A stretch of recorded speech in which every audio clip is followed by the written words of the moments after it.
Oi, pessoal, estamos aqui para mais um episódio do nosso Dualcast. E você que está aí é o nosso convidado também para assistir esse episódio. Então, já vai clicando aí em se inscrever no sininho e dá um like nesse nosso super podcast. E hoje nós vamos falar de saúde, mas não é só saúde para a sua empresa, é saúde também para a sua equipe. E Ney, você vai dizer aqui quem é a nossa convidada de hoje. Antes de dizer que é a entrevistada de hoje, eu vou ler um dado aqui muito importante que já vai dar a deixa do que é que nós vamos falar. De acordo com a Organização Mundial da Saúde, 1 em cada 5 mulheres no mundo sofre de algum transtorno mental ao longo da vida, como depressão ou ansiedade. No Brasil, dados do Ministério da Saúde apontam que as mulheres têm uma prevalência maior de episódios de depressão, apresentando cerca de 80% dos casos de transtornos mentais registrados na atenção primária à saúde. Além disso, estudos mostram que fatores como violência de gênero, desigualdade social e carga emocional de cuidar de família e do trabalho contribuem significativamente para o aumento da vulnerabilidade emocional feminina. Então, é muito importante a gente trazer essas informações para que a gente possa trabalhar em cima delas.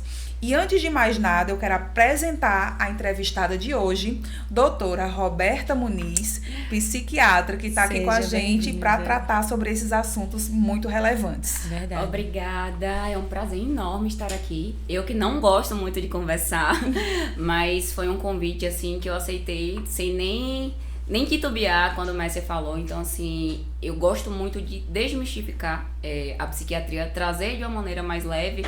E quando fala de saúde mental da mulher, principalmente por ser mulher, por ser mãe, por ser médica, né, eu trago isso abertamente, falo isso abertamente com todo mundo, de uma maneira de tentar reduzir danos quando a gente fala no futuro, quando a gente fala que, se a gente for olhar, a maioria da população mundial somos mulheres, né? Então a gente precisa falar mais, levar mais informações, porque quando a gente tem informação, a gente consegue ver com maior leveza, não normalizar a saúde mental, o adoecimento mental, mas conseguir enxergar sem preconceito, sem tabu, sem estigma, principalmente a gente que abarca tantas funções, né, nos dias de hoje. Então, as mulheres, elas são mães, são mulheres, trabalham, então abarcam muitas funções que acaba piorando ou também levando ao adoecimento mental. Verdade. Isso. E já falando em tabu, né, porque nós vivemos numa sociedade onde tem muito tabu sobre a saúde mental, a gente decidiu conversar com algumas mulheres para que a gente conseguisse, através dessa conversa, extrair quais dúvidas elas têm a respeito, né? E aí nós formulamos perguntas nesse contexto, né? Por tudo que nós ouvimos delas, para que a gente pudesse trazer um valor nessa nossa conversa de hoje. Então aqui eu vou elencar. Eu e Bruna aqui vamos fazer as perguntas que nós fizemos através desses testemunhos que nós ouvimos, né? E a primeira que eu tenho aqui é a seguinte: quais são os principais desafios da saúde mental enfrentados pelas mulheres atualmente? Eu tenho um perfil hoje, eu posso dizer que 90% das minhas pacientes são mulheres, e são mulheres em idade, a gente pode dizer em idade fértil, né? Ali por volta dos 20 aos 50 anos, a maioria das minhas pacientes tem esse perfil. O primeiro ponto que eu vejo é a dificuldade da aceitação do adoecimento mental, né? Existe muito estigma, existe muito tabu e existe muito a questão de eu achar que eu dou conta, né? Então, assim, é muito complicado quando eu não sei o que é o adoecimento mental eu conseguir identificar.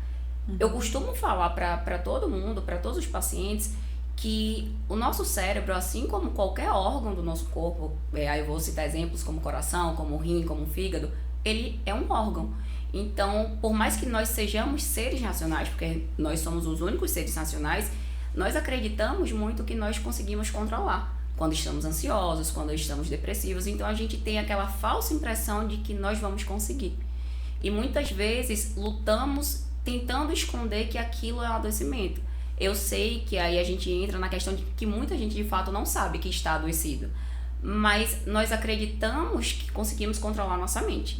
E de fato, quando nós não estamos adoecidos, que vem algum pensamento, a gente consegue controlar. Por exemplo, você sai de casa e você fica com aquela angústia de vai ter dias que vai ter Hoje vai ser um dia ruim, mas aí você começa a pensar em outras coisas, a mentalizar outras coisas e você consegue controlar. Um paciente ansioso, ele não consegue ter esse controle.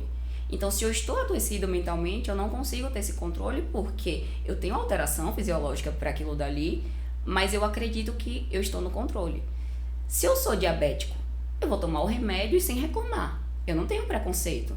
É um remédio controlado? É, porque eu preciso tomar todos os dias. Posso fazer atividade física, posso fazer outras coisas, mas quando as pessoas que vocês conhecem que têm vergonha de dizer que é diabético, que é hipertenso, vou dar um exemplo até maior.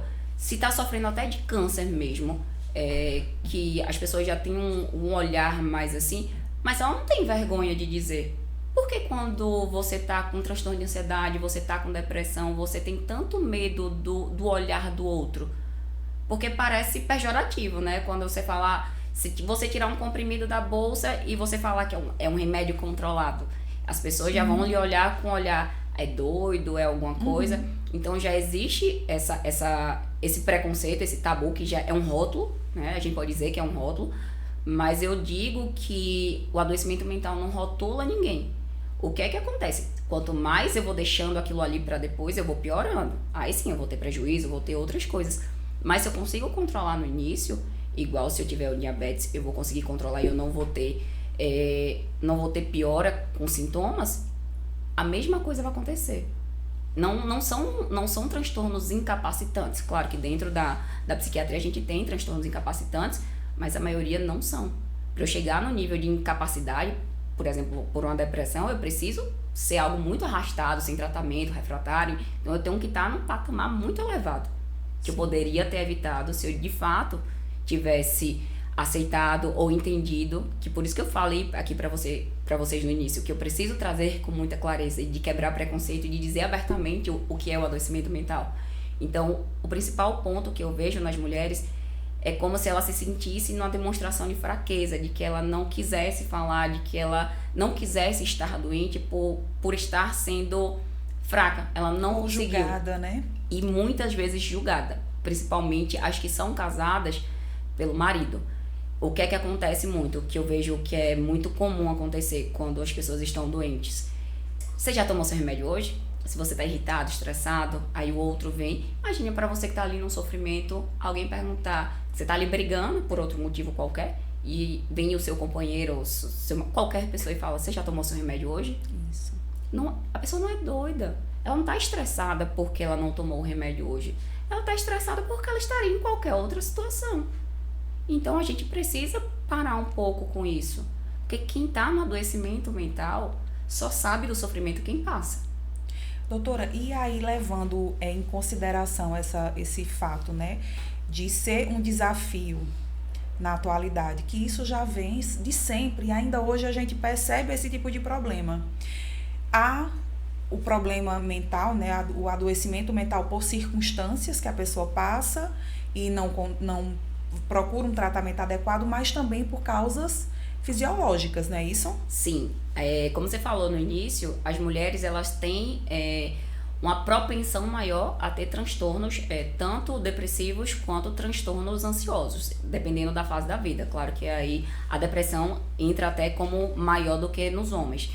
A mulher também tem alguns agravantes, questão da menopausa, então questão hormonal, tudo isso vai deixando a mulher mais frágil, mais propensa a ter transtornos, principalmente quando a gente fala de depressão. O fato de nós menstruarmos é um fator protetor em certas ocasiões para a depressão, mas quando a gente tem aquela baixa do hormônio, nós estamos mais propensos a ter transtornos depressivos. Eu não sei se vocês conhecem ou já perceberam mulheres que param de menstruar, fora todos aqueles sintomas do período da menopausa, elas têm sintomas mesmo de baixa de humor, de alguns outros, e é muito comum até os próprios ginecologistas prescreverem algumas medicações como resposta mesmo, às vezes um sintoma depressivo, e aí você traz, eu tava com início de depressão e isso, e de fato tá tratando, mas é engraçado ver, porque no ginecologista eu não tenho vergonha de falar sobre isso, mas eu tenho vergonha de procurar um profissional especializado na área para poder tratar aquilo dali. Então, assim, eu sei que é uma fragilidade, como o Messia falou, a gente traz de gerações, né, da visão lá de trás de manicômios, de como os doentes mentais eram tratados. Claro que a gente vem desfazendo, desconstruindo isso, a imagem do psiquiatra, a imagem das medicações, do estar dopado, e a gente vem a gente vem tentando desmistificar e desconstruir muito isso. Eu brinco muito com alguns pacientes quando chegam lá, tá vendo que eu não sou esse bicho todo? Então, assim, eu tento trazer com a leveza, e eu falo, não é uma normalidade, mas eu tento trazer com a leveza de pegar na mão mesmo, assim, dizer, olha, eu tô aqui, eu não tô aqui para lhe julgar, eu não tô aqui para apontar o dedo, eu não tô aqui para lhe obrigar, mas eu tô aqui para lhe mostrar com maior clareza que você vai voltar, que tudo vai voltar ao normal, e que eu vou trabalhar junto com você para que isso volte, para que você volte a ver graça na sua vida, a que você volte a fazer suas atividades, cuidar dos seus filhos, trabalhar em qualquer fase da vida. Então, a gente tenta trazer muito isso para os pacientes. Verdade. Doutora, e aí eu queria trazer um tema, assim, que na verdade tem tudo a ver com o que você está falando, mas como está muito em evidência, eu queria trazer isso para o nosso podcast também, já que a gente fala com muitos funcionários também, pessoas, né, que fazem parte de equipe. A síndrome de burnout, e hoje ela está sendo muito falada, inclusive já tem leis, né, que hoje obriga de fato a empresa a cuidar da saúde mental dos funcionários, e eu queria que você falasse um pouco sobre isso pra gente. Claro, primeiro eu vou falar aqui que em outra oportunidade a gente já teve aqui, a gente já trouxe, né, o projeto Quebrando Tabus, e a gente falou sobre isso. E até brincando, Bruna conversou muito, e você vê o olhar dos outros um pouco ainda assustado, com vergonha de falar sobre adoecimento mental. E como eu disse antes, quanto mais informações a gente traz, mais confortável o outro se sente para poder falar sobre aquilo dali, né? Porque quando eu não sei o que eu vou ali, eu tenho medo do outro me julgar, eu tenho medo do adoecimento. Então, algumas pessoas já falam com a normalidade maior, né? Sem o medo do julgamento.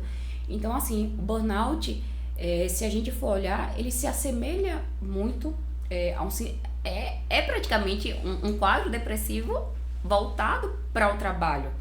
Então, assim, eu vou ter humor deprimido, eu vou ter irritabilidade, eu vou ter o cansaço, a falta de vontade de estar ali, tudo vai me irritar. Então, assim, só que associado ao trabalho. Então, nas outras funções da minha vida, tudo vai estar normal. Porque a partir do momento que sai do trabalho e também passa para as outras questões, aí já não é só um burnout. Aí a gente vai ter um olhar mais como um episódio depressivo de fato, ou um transtorno de ansiedade.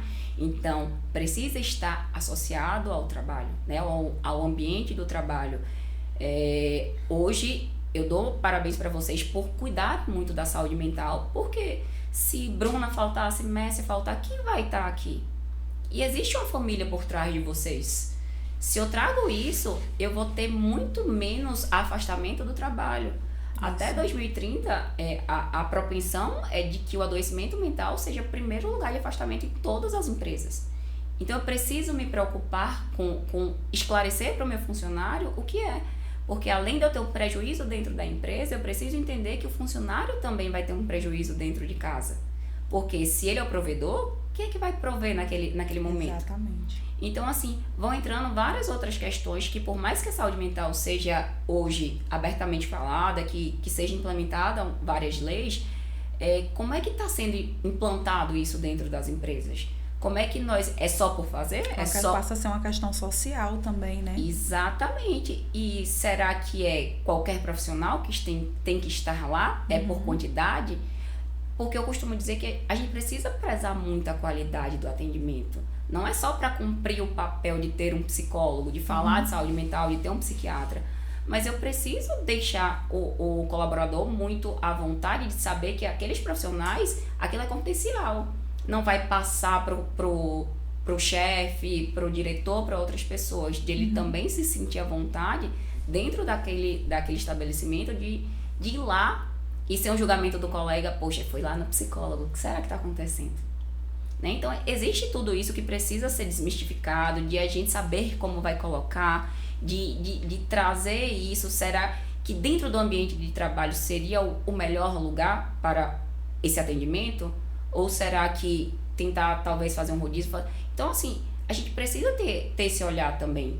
Porque, assim, se eu me afasto ali naquele momento, as outras pessoas também já vão olhar. Então, eu preciso ter toda essa preocupação. Concordo que precisa falar sobre saúde mental nas empresas, em todos os lugares. Tanto quando eu lancei o projeto, era exatamente para esclarecer muito para quem não consegue. Mas eu também preciso ter muito cuidado de como essa informação vai chegar para todo mundo.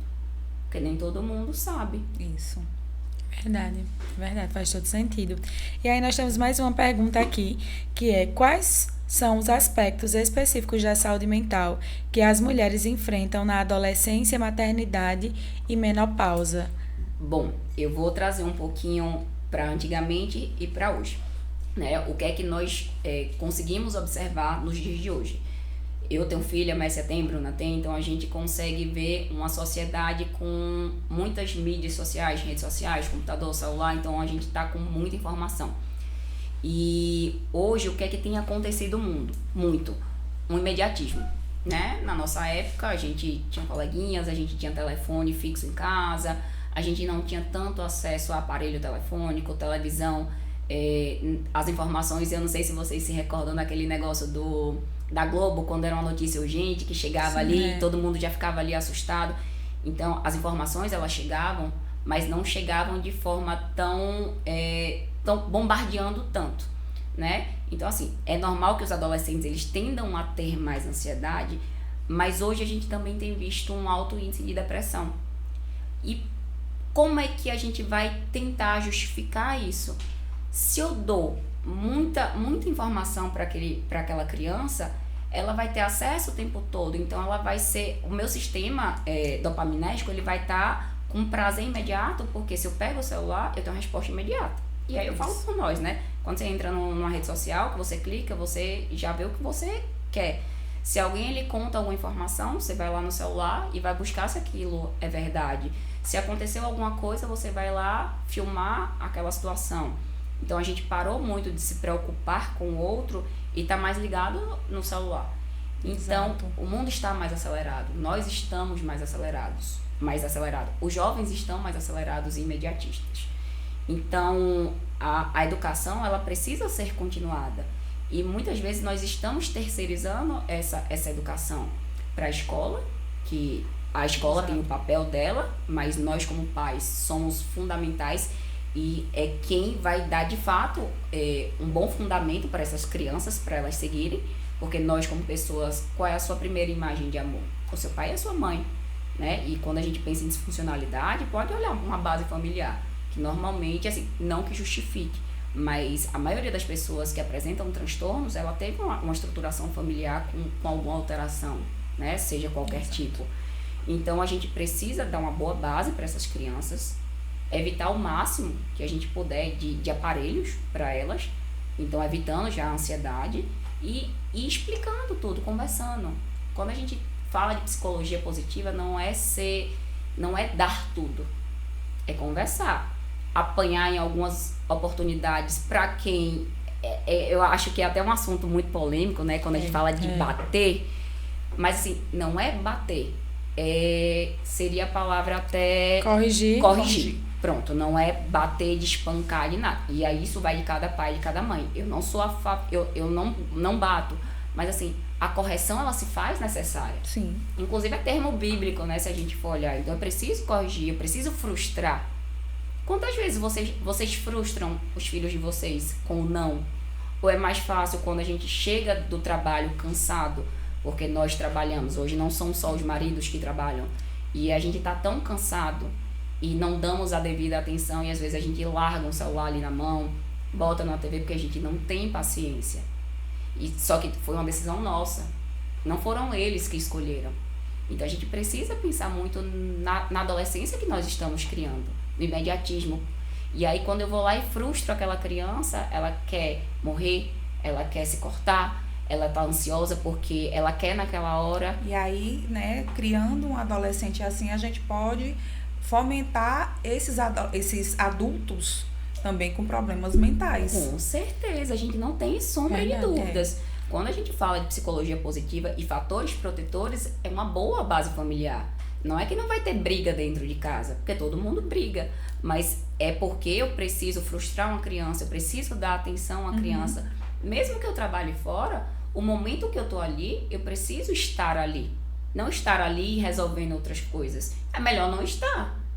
Você se faz só de corpo presente e tá mexendo no celular, fazendo outra coisa, trabalhando, trabalhe depois, mesmo que seja menos tempo, mas o tempo que você tiver com ele, seja de qualidade, frustre o seu filho, diga não. Ele vai chorar? Vai. Mas se você não frustrar, eu costumo dizer, se não é no amor, é na dor. A gente tem que ter muito cuidado com isso, porque, por exemplo, Maria tem um amiguinho que lá em casa a gente sempre diz não, né? Eu acho que lá o que ela mais escuta é não do que sim. Então, ela tá super tranquila com não, eu quero essa boneca, é uma bebê reborn. Aí vai chegar Maria da Shopee. Falei, demora muito? Falei, demora. Tem momentos que você pede, quando você pede, vem lá da China, onde é a China, não sei o quê. Então eu crio uma história para dizer que a boneca não vai chegar no tempo que ela quer. E ela tem um amiguinho que a mãe sempre diz sim, em tudo. E aí outro dia ela estava sentada na escada, ela falou, mãe, meu amigo falou que ia se jogar da escada, porque a mãe não deu um brinquedo. 6 anos. E aí eu fiquei chocada, porque eu falei assim, se uma criança de 6 anos tá se sentindo assim, tá falando isso, porque ela foi negada alguma coisa, como é que a mãe está criando, né, essa criança? Então, assim, chega a ser preocupante você não frustrar o seu filho, porque você vai fazer com que ele, com teus sims, que está, né, massageando teu ego até, porque você recebeu muitos nãos também na infância, aí você fica com aquela coisa, será que eu tô fazendo a minha filha infeliz? Sim. Eu penso isso, mas eu penso, rapaz, se os nãos que eu recebi lá atrás, né, se eu não tivesse recebido, eu acho que eu não seria essa Bruna hoje. Então, vale muito a pena falar sobre isso também. Eu concordo muito, Bruna. Se você for pegar abaixo da década de 90, as pessoas tinham mais resiliência, ressignificavam de uma maneira melhor. Hoje, quando a gente fala em ressignificar, é muito difícil, porque, como você falou, 6 anos, querer se jogar da escada. Eu preciso estar num sofrimento muito grande para eu entender que eu me jogar da escada vai acontecer algo muito grave e que foi porque eu recebi um não. Então, o que é que nós estamos criando? Você imagina uma criança que com 6 anos que se jogar da escada, na escola como é que vai ser, na vida adulta, ou quando ela se formar. Exato. Ela não vai, daqui pra lá, dependendo da área, ela não vai achar um emprego na mesma hora. Então, assim, eu preciso entender um pouco de tudo isso, porque eu vou frustrar ele lá na frente. E aí, vamos lá, a gente botou na bolha, então a gente disse sim, aí perdeu os pais. E aí a vida começou a dizer não. Aí um jovem que entra em depressão, que vai tentar suicídio, entre várias outras coisas, entra no mundo das drogas. Então, a gente precisa entender tudo isso. Ou então, até no meio da adolescência, vai tender a buscar refúgio nas drogas, na bebida. Então, eu preciso arcar com a consequência de tudo aquilo que eu faço. Vocês têm ideia da geração que nós estamos criando? Exato. Isso me assusta porque as minhas filhas são pequenas. Então, assim, eu frustro. Não, porque não? Não, porque não tem necessidade. E às vezes, assim, eu tento justificar, mas às vezes é só não, por quê? Porque não. Nem sei. Eu sei que a gente precisa justificar algumas situações, mas às vezes é não, porque eu acho que não. Então eu preciso fazer isso com elas, porque se eu não fizer, a vida vai fazer. E eu falo sobre dinheiro, sobre mamãe não vai comprar isso aqui porque mamãe hoje não tem dinheiro. Você pode comprar em outra oportunidade? Talvez, mas eu não vou te prometer. E com a historinha da China eu adorei. Porque hoje com o Mercado Livre, com tudo, você pediu, chegou no outro dia. Verdade. E aí é entender que o seu não, ele vai contribuir para o crescimento do seu filho. E que ele não vai viver eternamente naquele ciclo familiar. Ele vai ter contato com outras pessoas. Mesmo que não seja em um ambiente de trabalho, mas com uma amizade, com um relacionamento. E por aí vai. E a vida também não dá colo, né? Exato. Que nem mãe. Exato. Não dá. Por isso que eu falo, ou no amor, ou na dor. Exato. E aí quando eu falo de tudo isso, né? Então, assim, eu preciso observar os meus filhos, os adolescentes, como é que eles estão. Estão tendendo a se isolar em casa, não querem conversar, estão o tempo todo jogando no celular, não querem conversar com os pais. Quantos pais hoje, quando estão em casa, fazem fazem questão de fazer uma refeição todo mundo junto, Verdade. de perguntar como é que foi na escola, de saber o que foi que o coleguinha fez, né, de como é que o coleguinha tem tratado, de como é que eu vou perguntar. Então, como eu falei, em toda fase da vida, eu como pai e mãe, eu preciso me fazer presente para que essas lacunas não sejam preenchidas de outra forma. Como assim, Roberta? Numa criança achar lacuna numa babá, num coleguinha, na adolescência, no amiguinho, em várias outras coisas. Não quero que o pai deixe de ser pai, seja amigo. Mas dentro da função de pais, eu preciso também ser amigo do meu filho, mas que ele me respeite como um pai. E aí entram todos os transtornos, tudo isso que vem acontecendo e cada vez pior, né? Verdade. E aí falando um pouquinho da questão das mulheres, na questão do puerpério, aí vem mais um sofrimento. Eu falo, nós carregamos muitas coisas, né? A questão hormonal, ela tá envolvida muito nisso. Ou seja, quando eu engravido, eu tenho toda a alteração fisiológica, junto com a questão hormonal também, né? De estar carregando outra criança, tudo dobra em mim pra criança. O Messi foi todo triplicado, né, Messi? Eu lembro que eu fui a um neurologista acompanhando minha mãe. Numa época ele falou pra mim, né? Ele fez, olha, quando você tiver as crianças, vai ter uma baixa hormonal, você vai passar por isso e aquilo outro. Ainda falou assim, na época que as meninas fossem crescer, olha, criança tem não sei quantos episódios de problemas respiratórios, e aí você é vezes 2, eu digo, nossa senhora, além de não estar muito bem da cabeça, eu ainda vou ter que lidar com esse problema das crianças, e é fato, né? No caso, eu 2, mas a gente precisa, depois que a criança nasce, passa por toda aquela baixa hormonal, lidar, né, com um bebê que depende 100% de você naquele momento, e que você, quando é mãe de primeira viagem, ainda é mais, porque você fica naquele problema, será que tá respirando? Será que vai acontecer alguma coisa que você não sabe, né? Que tudo é novo. Então, realmente é muito difícil para a mulher nesse aspecto. Com certeza. E como você falou, né? Mamãe de primeira viagem. Ninguém senta para explicar. Não tem um manual de como ser mãe. Você vai, por mais que cada um vai contar uma experiência, existe o boom do hormônio, vem a expectativa, o medo, vai tudo juntando. E aí, simplesmente, quando eu tiro meu bebê, eu tenho uma queda brusca hormonal. Ainda tem outra coisa que a gente precisa falar sobre o que a mulher também passa, é que quando o bebê nasce, ela é deixado um pouco de lado, Exato, né? Tudo Durante isso. a gestação é toda aquele aconchego, aquele acolhimento, cuidado. Quando a criança nasce, todo mundo se volta para a criança, a mulher é mais esquecida. Né? Totalmente esquecida, e isso já começa quando não é parto normal, na cesárea. O bebê sai, todo mundo acompanha o bebê e a mãe fica onde? No centro de recuperação, né? O pós-anestésico. Ninguém lembra sozinha, da mãe com frio. Desse jeito. Eu lembro de um episódio. Jogada às traças. Que é até engraçado. Eram 2 crianças. Nesse dia eu tava sozinha com a minha mãe, em casa. Mãe ia lá e pra cá com as meninas e dar banho, arruma e nananã. E eu esperando outra pra amamentar. E eu sei que deu 12:00, eu não tinha comido. Ainda eu tava com fome, eu disse, quer ver o desmaio na estante. Ou seja, é exatamente isso, né? O olho se volta até da própria mãe para a criança. E a gente, né, enquanto puérpera, fica lá um pouco de lado. E aí, falando um pouquinho dessa baixa, e aí entram as questões do baby blues, entra a depressão pós-parto. A gente precisa estar muito atento, principalmente a rede de apoio, marido, né, familiares, para ver como é que aquela mulher, ela tá lidando com aquilo dali. Porque já tem a privação do sono, tudo isso. Novo, quando é a primeira viagem. Claro, quando vai vir no segundo, terceiro, a gente vai melhorando, mas eu preciso, como você falou, todo mundo esquece da mãe. Esquece de perguntar, você quer tomar um banho? Você quer lavar o seu cabelo? Você quer fazer a unha? Você quer... O que é que você tá precisando? Só pergunta da criança. Todo mundo chega, pega a criança no colo, sai. Ninguém pergunta se a mãe quer alguma coisa.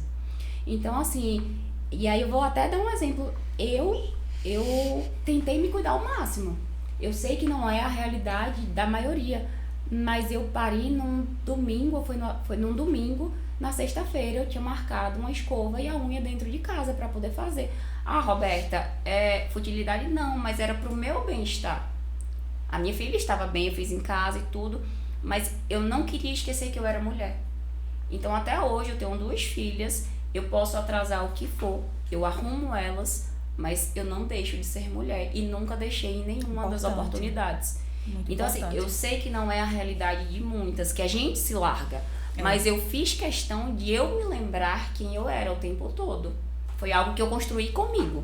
Então, assim, como você falou, muitas vezes a gente vai se largando. Não, vou arrumar minha filha pra ela não chegar bagunçada e você chega de qualquer jeito. É verdade. Então, assim, eu fiz um propósito comigo. Eu fiz, não, eu preciso me cuidar, porque eu sei, senão eu vou ficar desleixada. Então, assim, nasce uma mãe, nasce um coque, nasce uma mãe, esquece um salto. Não, eu sempre fiz essa questão de tentar. E aí eu vou frisar, não é a realidade de todo mundo. Eu não quero que ninguém se compare a mim, mas foi algo que eu fiz comigo. Então, eu tentei me cuidar o máximo que eu pude. Mesmo com noite mal dormida, mesmo na época da minha segunda foi pandemia, eu acordava, eu me maquiava pra mim. Não era pra ninguém, era pra mim. Eu queria estar bem comigo pra eu estar bem com elas. Então, eu tentei construir isso.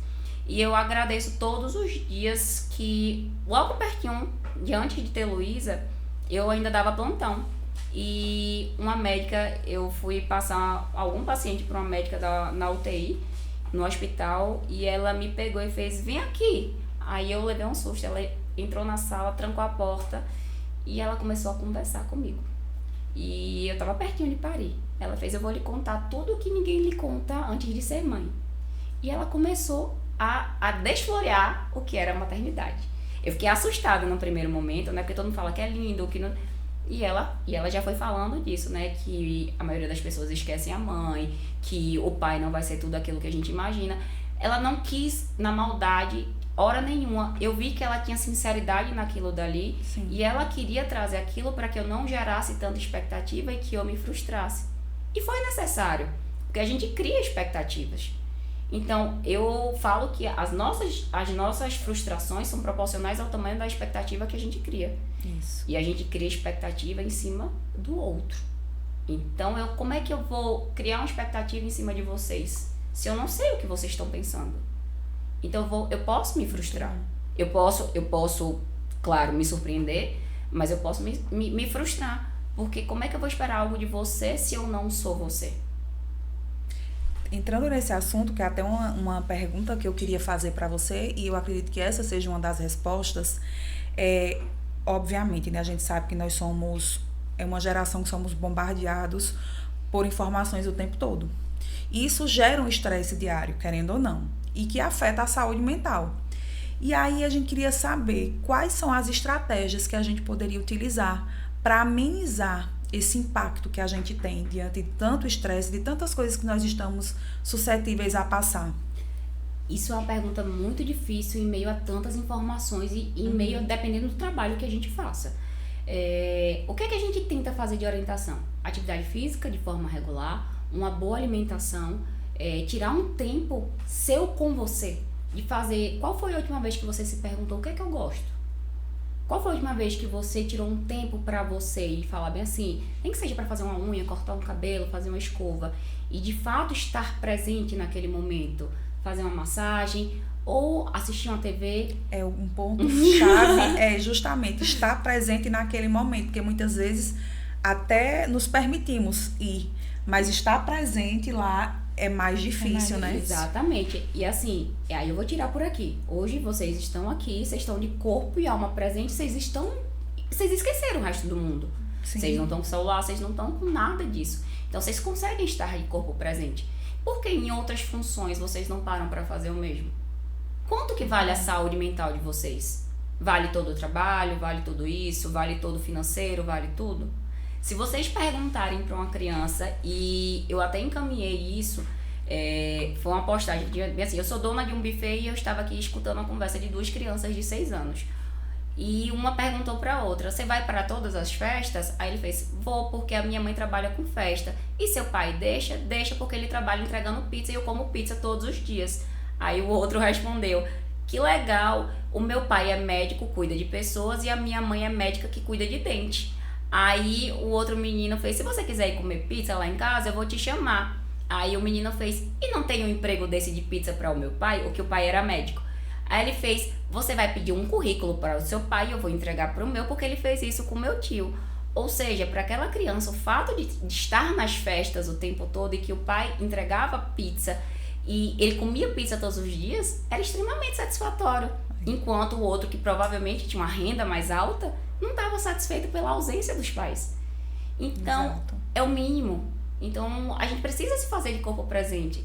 E aí, quando você tá numa unha, você tá ali mexendo no celular, fazendo outra coisa, e você quer fazer várias coisas ao mesmo tempo. Aí você chega em casa, aí o paciente fala, eu tô acelerado, eu tenho um TDAH. Gente, como é que vocês não estão acelerados se vocês estão bombardeados de informação o tempo todo?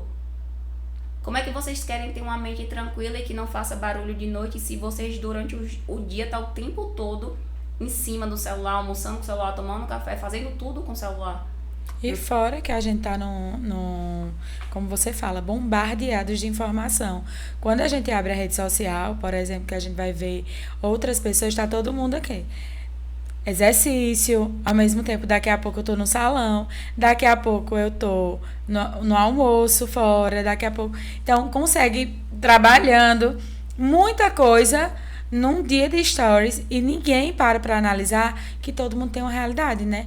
E aí, junta isso, aí eu quero dar conta de tudo. Eita, eu não fui treinar hoje, eu tenho que ir, porque a blogueira tal já treinou hoje. É aquela Então, questão de você tentar ser o máximo produtivo possível no seu dia.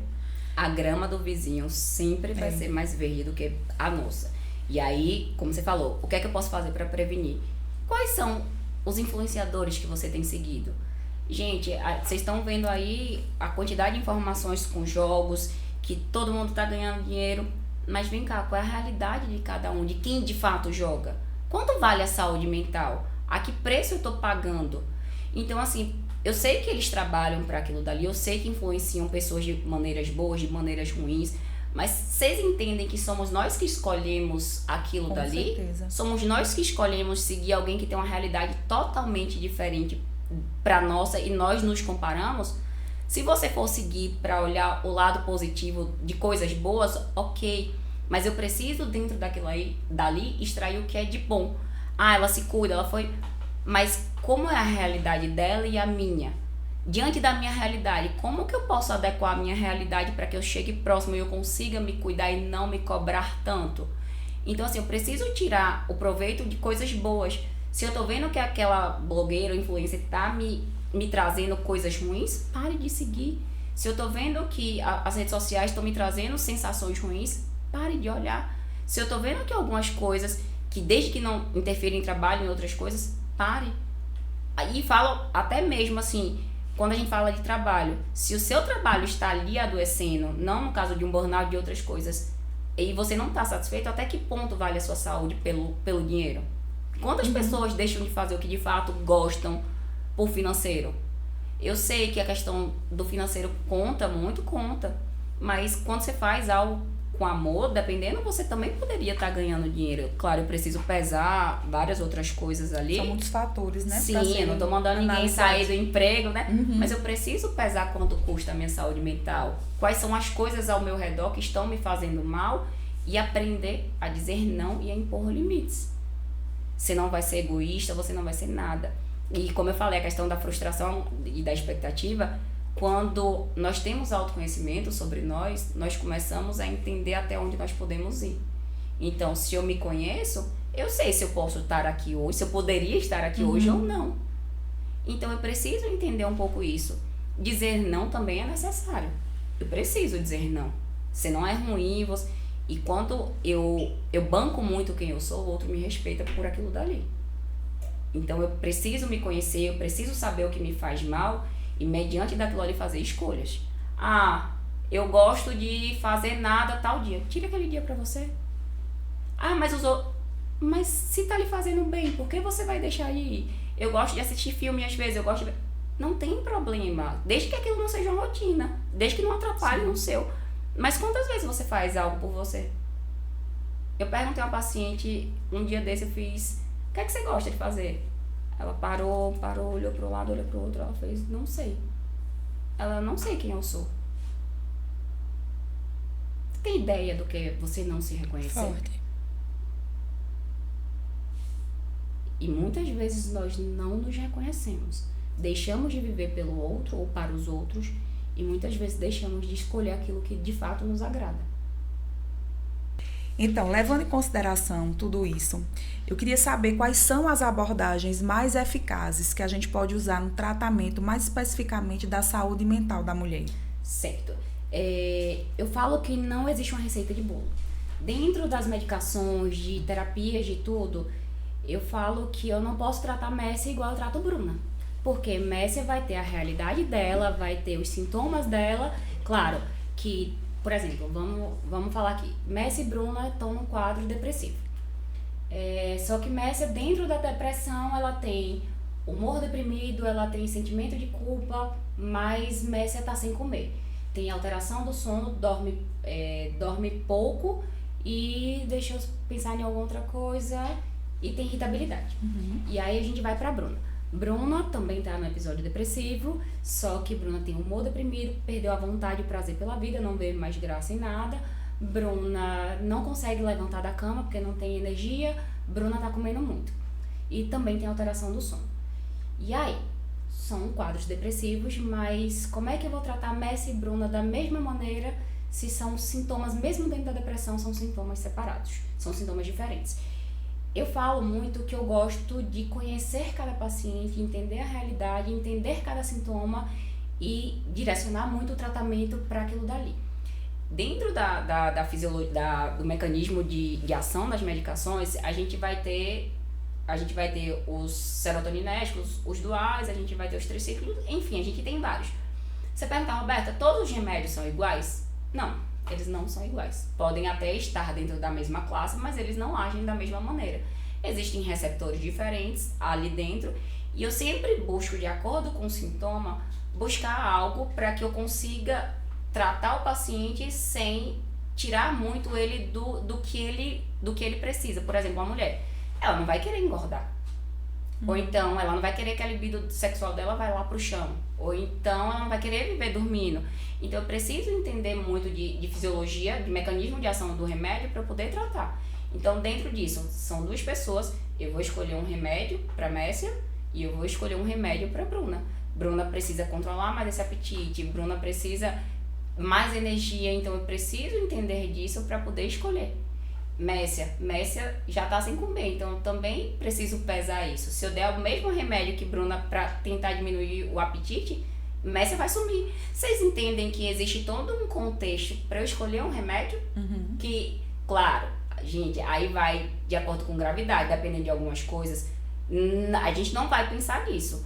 Mas pensando num parâmetro geral, sem gravidade, eu vou pesar muito, porque eu sei que a mulher vai se incomodar com algumas coisas.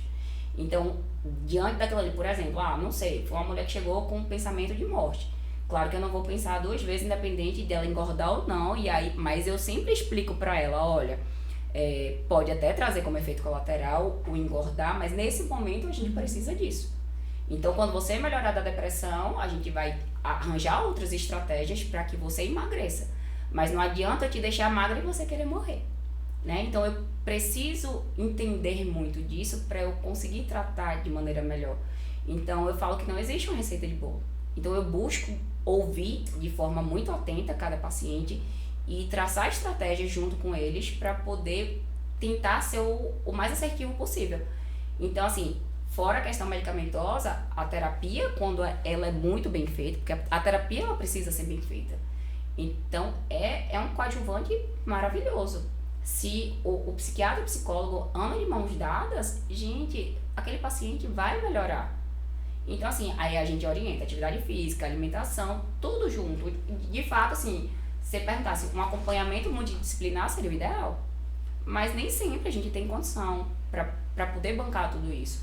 Então, dentro das condições do paciente, a gente vai tentando adequar a realidade de cada um. Então, eu tento ser o mais assertiva, ouvir de forma muito clara o paciente, de entender até a questão financeira, de tudo, e dentro daquela abordagem a gente tentar traçar junto uma escolha. E aí a gente escuta atentamente, a gente conversa sobre valores, sobre preço, se dá, sobre, doutora, eu não quero engordar, doutora, Então eu vou tentando juntar tudo para que se enquadre na escolha. Mas às vezes também não vai se enquadrar e eu falo, também não é bem assim, não dá para ser assim, nesse momento vamos fazer uma escolha. Eu sei que pode engordar um pouquinho, ou então eu sei que pode ter esse efeito colateral, mas nesse momento é necessário, vai ser um período. Então, a gente vai tentando adequar a realidade de cada um. Então, assim, eu não gosto de dizer que é assim, assim. Eu não gosto de impor ao paciente, porque tem paciente que chega muito na questão, eu não quero tomar remédio. Eu fiz, tá. Então, dentro daqui, a sua indicação é essa. Você vai piorar. Ah, mas eu não quero, eu não vou. Tudo bem, a receita tá aqui, você vai voltar com tanto tempo, você vai buscar. A maioria volta. Então não adianta eu ser ríspida, eu ser rude, eu ser dura, né? Porque eu preciso acolher. Até porque já está passando por um momento que não é fácil. Até já diante de tantos tabus, até chegar a assumir que precisa ir para um psiquiatra, já é bem difícil. Chegar lá, não ser bem acolhido, já é um fator para não voltar mais, né? É verdade. E eu explico tudo, de efeito colateral, né? Eu tento trazer tudo para que ele tire todas as dúvidas, né? O que é que vai sentir? Claro que tem coisas que fogem da gente, mas eu tento trazer um pouquinho a questão do abandono, quanto que é importante eu não abandonar aquilo dali, porque eu posso piorar, o porquê que aquele acompanhamento é tão necessário ali no início, a gente estar junto todo o tempo, né? De acompanhamento quase que mensal. Então, dos ajustes, de tudo. Às vezes o paciente fica assustado, mas eu faço a cada 6 meses. Gente, não existe isso. Eu preciso lhe ver, eu preciso estar presente, eu preciso saber se eu preciso ajustar alguma coisa. Então, eu tento ser o mais clara com ele, de jogar limpo, de dizer o que de fato vai estar acontecendo, né? De tentar explicar. Às vezes a gente desenha, eu brinco com eles, eu vou desenhando, vou mostrando muito isso para eles. Uma paciente, uma vez, ela chegou, ela melhorou, ela fez, doutora, eu acho que não preciso. Eu fiz, olha, se você parar, você vai voltar. Ela, mas eu não quero mais tomar. Eu fiz, você vai assumir o risco de você parar. Ela fez, se eu tiver de novo, eu volto aqui. Eu fiz, você vai ter uma recaída, uma possibilidade pior, você vai assumir. Vou. 2 meses depois ela voltou. Eu já passei por isso. De abandonar. Eu achava que eu estava muito bem. Eu achava que eu estava até feliz demais. Eu falei... Mas esse é um dos sintomas que você apresenta por estar tomando a medicação, né? Exato. E aí eu fui... Tem que melhorar mesmo. E parei de tomar o remédio. Eu não fui na médica. Eu parei. E aí, minha amiga, quando o negócio veio, assim, foi avassalador. Mas você estava comigo na hora, né? Eu fiquei bem desestabilizada. E assim... Eu falo isso na primeira consulta porque eu falo sobre isso. Você vai melhorar. E você precisa entender que se você parar, é pior. Porque até de estatística, é pior porque a possibilidade de eu ter novamente eu aumento. A duração do meu tratamento vai aumentar porque eu fiz isso.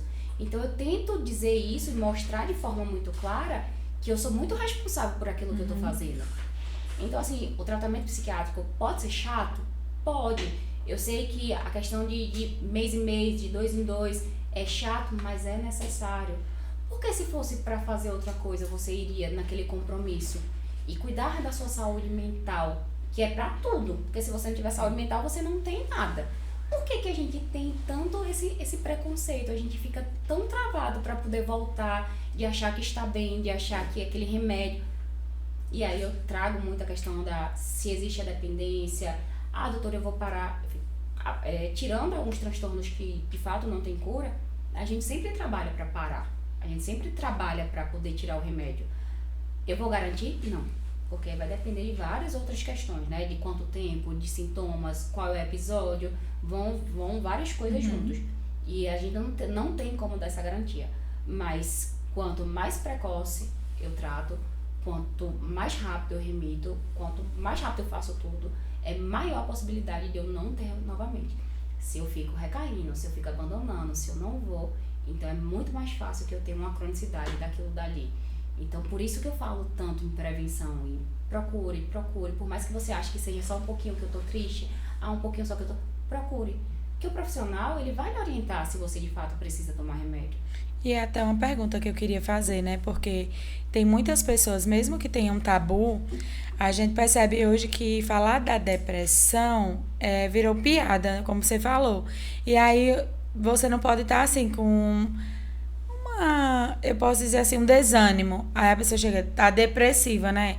E aí, doutora, era até importante você falar a diferença da tristeza, né, do desânimo, para a depressão em si, porque tem algumas pessoas que se reconhecem depressivas, mas na verdade pode ser até uma tristeza, né? Eu não sou especialista, mas você pode falar melhor do assunto. Claro, e é importante a gente frisar isso. A diferença, a tristeza e a alegria, né, não é um humor, é um estado. Ou eu estou feliz, ou eu estou alegre, ou eu também não estou sentindo nada. O humor deprimido é o rebaixamento do humor, né, que é o que acontece na depressão. Eu tô com o humor rebaixado, não necessariamente triste. Eu tenho aquela baixa de humor mesmo, de desânimo ali, de estar mais apático, de estar ali sem vontade, de tender de fato a tristeza. Mas não necessariamente o estado de tristeza.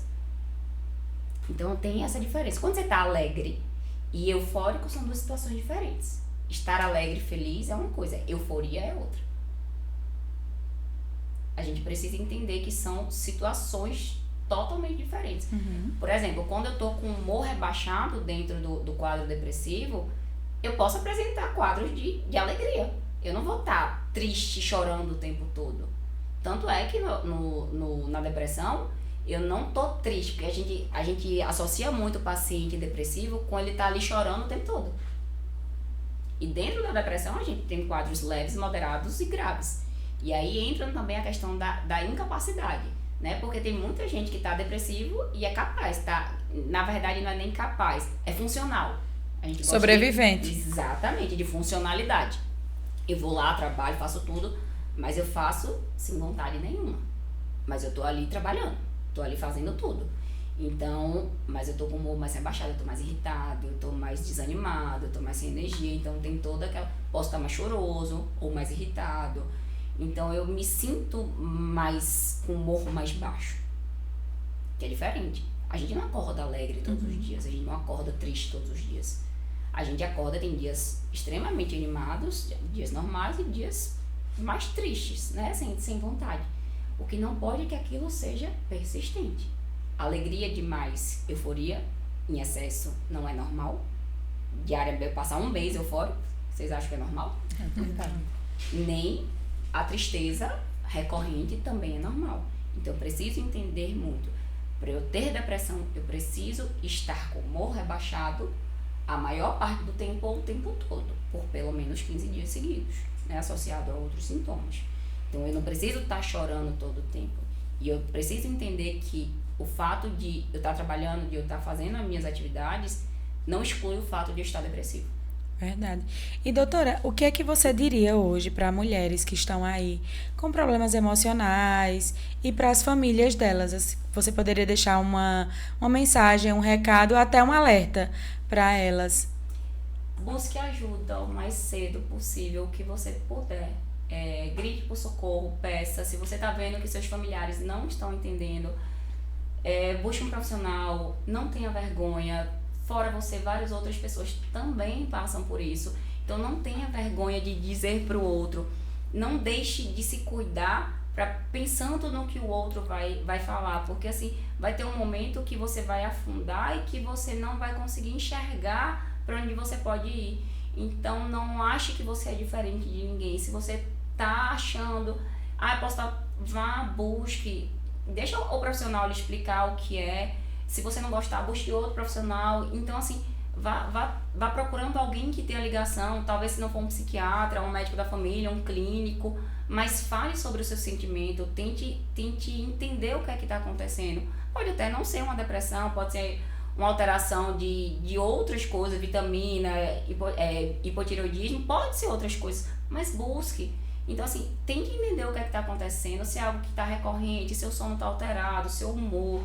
Se você não se vê mais como você se via antes, mesmo que não seja uma depressão, busque o acolhimento, o entendimento de eu vou ali e ali eu tô tranquila. Poxa, não tô. Tá tudo, e se eu tiver também tá tudo bem, porque aquilo tem tratamento. Então, assim, tentem quebrar esse preconceito para que você volte a ver cor na vida, não ser mais aquele preto e branco, aquela coisa sem graça, porque a vida não é isso. Eu sei que tem altos e baixos, todo mundo passa por problema, mas você não precisa viver no preto e branco, a sua vida vai voltar a ter cor. Então, assim, eu gosto muito, eu vou lá, abraço, a gente cria um vínculo com os pacientes. Então a gente Gente, vocês não têm ideia do quanto que eu fico feliz com qualquer melhora que eles me trazem. Eu vibro junto com eles. Quando eu dei alta para alguns pacientes, vocês não têm noção da felicidade que é da gente de dar alta para um paciente e falar, você não precisa mais de mim. Então é gratificante porque ele trouxe o bem mais precioso dele naquele momento de maior fragilidade e juntos, porque eu não faço nada sozinha, juntos aqui a gente construiu algo, né? E eu sou muito grata a Deus por conseguir fazer isso. E para os familiares, o que é que eu falo? Não seria empatia, porque empatia é eu me colocar no lugar do outro. E se eu não tive, eu não consigo. Então, tente ser compreensível. Então, não adianta, no caso da depressão, levante e não, acolha. Acolher, mesmo que você não entenda, mesmo que você não acredite, mesmo que você ache que seja falta de Deus, falta de acolha. Não julgue, não aponte o dedo. Quem tá ali, o sofrimento é real. Com certeza. Então, ele não tá ali por preguiça, ele não tá ali por má vontade, ele não tá daquele jeito porque ele quer. Então, o cérebro dele tem uma alteração que ele não consegue responder ao que você espera. Imagine o tamanho da frustração de eu falar pro outro, faça, e o outro não conseguir fazer. Dói. É não conseguir mesmo. Exatamente. Então, eu preciso entender que não é porque ele não quer. Então, se você não sabe o que dizer, se você não sabe o que fazer, acolha. Acolha, abraça, fale, eu tô aqui. O que é que você precisa? Vai contar a história 10 vezes. Escute 10 vezes, mesmo que você não aguente mais, mas escute. É importante, muito importante. Muitas vezes o outro só quer falar. Eu sei que a gente vai cansando, eu sei que você vai cansando da mesma história, mas muitas vezes ele só quer falar. E ele sabe que ninguém quer ouvir, porque ninguém aguenta mais. Aquela mesmice, aquela lamentação. E se você vê que também não quer buscar ajuda, fale, eu tô aqui, vamos procurar ajuda. Eu acho que você tá precisando de ajuda. Pegue na mão, leve, marque, busque. Se você não tá entendendo, busque o que é aquilo dali. Tente acolher, gente. É doloroso para quem passa. Ninguém escolhe estar naquele papel. Ninguém escolhe estar adoecido mentalmente. É sofrido. Então, se você não acredita, mas acolha. Porque também pode ser você. Um dia, verdade. Ninguém tá livre. Ninguém, isso é verdade. E nós discutirmos esse assunto aqui é muito fundamental para que a gente possa também entender quais os tipos de tabu, quais os tratamentos necessários, né? Então, assim, foi uma conversa que nós tivemos aqui de extremo valor, né, para todas as pessoas que vão nos assistir, até para nós mesmas, né, porque como você falou, ninguém está livre ou de passar por isso ou de ter um familiar que passe por isso. Certeza. E eu acredito que o tema que fica aqui né, no final, que cuidar da saúde mental feminina é a gente cuidar de uma sociedade, né, do bem-estar de uma sociedade como um todo, né? Então, é muito importante.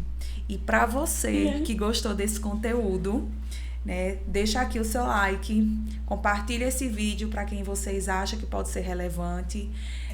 Se inscrevam no canal também e acompanhem a doutora Roberta Muniz também, que ela está nas redes sociais, sempre trazendo dicas importantes e precisando, ou também quem precisar, procure a doutora Roberta Muniz, que ela com certeza vai ter um tratamento ideal para você. Eu adoro receber vocês. E só uma frasezinha, pode até ser uma frase de efeito, mas se cuide, você vale muito mais do que você imagina. Você é importante para alguém, por mais que você acredite que não. Você inspira alguém, você é motivo para alguém acordar todos os dias. Então, e mesmo que você acredite que não, mas você é para você. Então, acredite nisso, mesmo que seja a última opção, mas acredite o quanto que você vale. Toda vida importa. Toda vida importa. Verdade. Hoje, assim, gente, é um desafio apresentar esse podcast, né? A gente sabe, tanto que a gente estuda, que a gente debate, que uma coisa tá boa, outra não tá.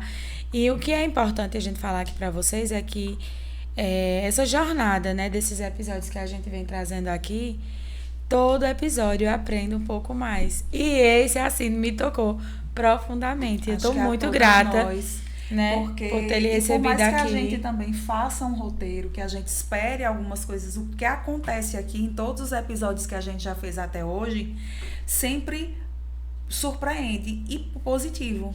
A gente troca aqui ideias, então, além de trazer só informações para o público, tenho certeza que para nós também vem sendo muito valioso essa troca de informação com as pessoas, entre nós. Pensar nesses episódios, fazer o conteúdo, chegar a procurar as pessoas, enfim, tudo isso já vai trazendo uma certa emoção, mas que nada se compara quando a gente finaliza isso aqui. Verdade. É muito verdade. bom. Por isso que eu falei no início, toda informação é válida. Então, vocês estão trabalhando numa área que vocês vão conseguir sempre ter informações novas. Então, tudo aquilo é válido. Se eu sei daquilo ali, eu consigo discutir, eu consigo entender de todas as áreas. Então, todo estudo, ele é fundamental. Então, eu não fico baseado achando alguma coisa. Então, eu tenho um embasamento para estar falando de algo. Então, quanto mais informações eu tenho, menos preconceito eu tenho, menos tabu. Toda informação, ela agrega valor. Então, eu preciso... E isso que vocês estão fazendo é muito bom, inclusive para vocês. Como você falou, tudo agrega. Tudo. E quando eu falo de saúde mental, eu falo num prazer muito grande, porque não quero guardar só para mim. Então, se eu alcançar uma pessoa que seja, se fizer sentido para uma pessoa, que ela busque ajuda e que mesmo que não seja comigo, eu sei que ela vai estar buscando para se cuidar. Então, quando eu dissemino essa informação, seja em podcast, seja em palestra, eu falo, se eu alcançar uma pessoa, eu tô feliz. Porque é uma vida que a gente ajuda. E que salva Verdade. também, né? Que salva. Verdade. Pois muito obrigada. Esse foi o episódio de hoje. Não deixe de seguir a nossa página.